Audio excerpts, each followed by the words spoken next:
Alright guys, so first of all I'm going to say please excuse any noise that's going on with the construction, but I'll try and get through this with as few distractions as possible. So let's go ahead and get started. What I'm going to show you today is how to do both orbital notation and noble gas notation. So for the orbital notation, we're going to go ahead and use sulfur as our first example. And so just make sure that you have your off-ball diagram, because you will need that. And the other thing I added to my off-ball diagram is just a reminder of, our sublevels S, P, D, F. Don't forget that S can hold 2, P 6, D 10, F 14, just like what we had discussed. Okay, so if we remember from before, when we were doing electron configurations, the first thing we're going to look for is how many electrons that element has. So since sulfur is element 16, it's going to have 16 electrons. Okay, from that we went ahead and developed an electron configuration, and so we used the off-ball diagram, right? So we told ourselves, all right, the first arrow goes through 1s2. So that's 2 out of the 16 electrons. And since there's nothing else, the next arrow goes through 2s2. And then that's all we have on that arrow. And then after that, we have 2p6. And if we count the top numbers, or the exponents as you guys might say them, but they're superscript numbers, they should add up to 16, which is what we're looking for, right? But you'll find out that they don't yet. But 2 plus 2 is 4, plus 6 is 10. So we need 16 or 6 more. So now after 2p6 is 3s2. So remember we have 10, now that's 12. We need 4 more to make the 16.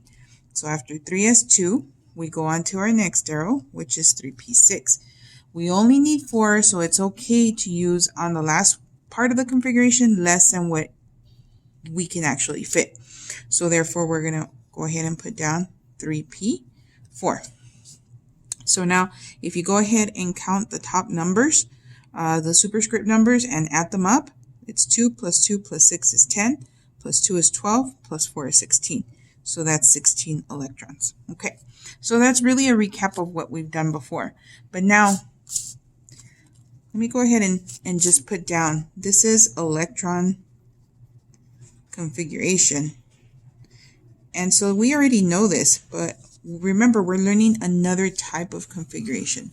So what I'm going to show you is how to do orbital notation, which is slightly different. A different way of showing the same thing, but now you're going to add more detail as to the location of the electron, so to speak. Okay, so what we're going to do, and again, we're now going to keep in mind this information here, is we're going to take a look at this. All right, if it's 1s, that configuration, if it's an s sublevel, s sublevels have one orbital.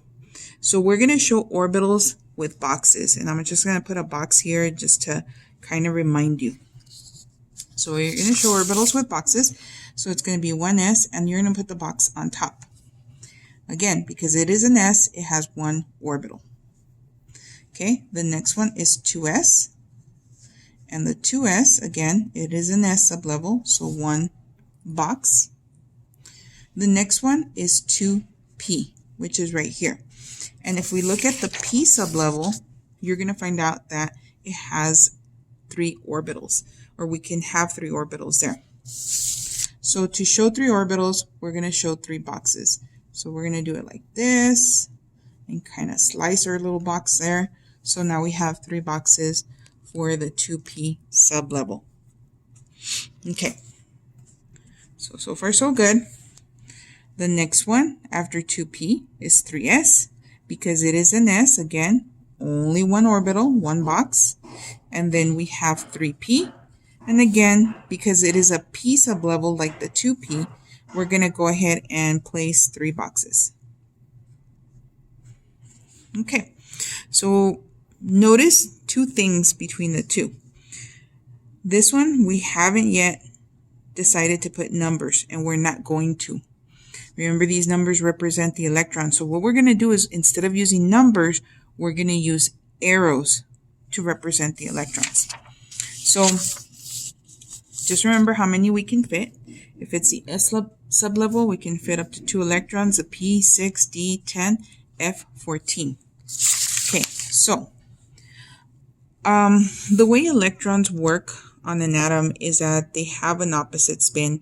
If you can imagine, one is spinning in one direction and the other one is spinning in the other direction. And they do that so that they don't crash into each other or crash into the nucleus.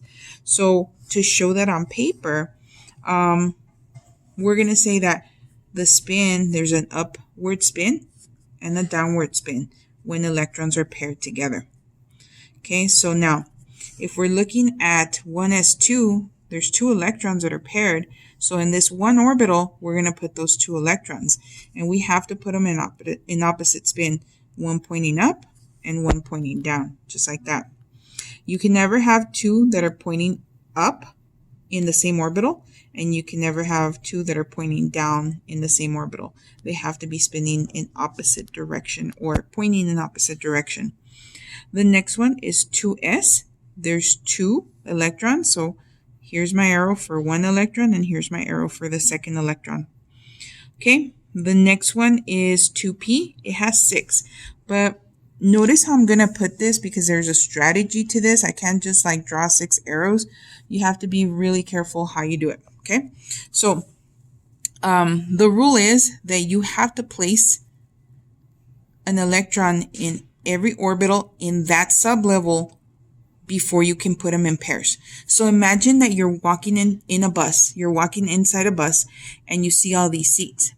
Pretty much the rule is saying you cannot sit with someone else until all the seats in the bus have been, there's already one person sitting in it. Okay, so here we go. 6 electrons. So 1 in this orbital, another one in this orbital, another one in this orbital, right? So 1, 2, 3. We need 3 more. And now we can start putting them in pairs. 4, 5, 6. And that's what it looks like, right? Okay, so for the next one, 3s, just like we did it before, 1 pointing up, 1 pointing down, and then last but not least, 3p4. So again, we've got to occupy all the orbitals in that sublevel before we put them in pairs. So that's 1, 2, 3. We need a 4th one. 4.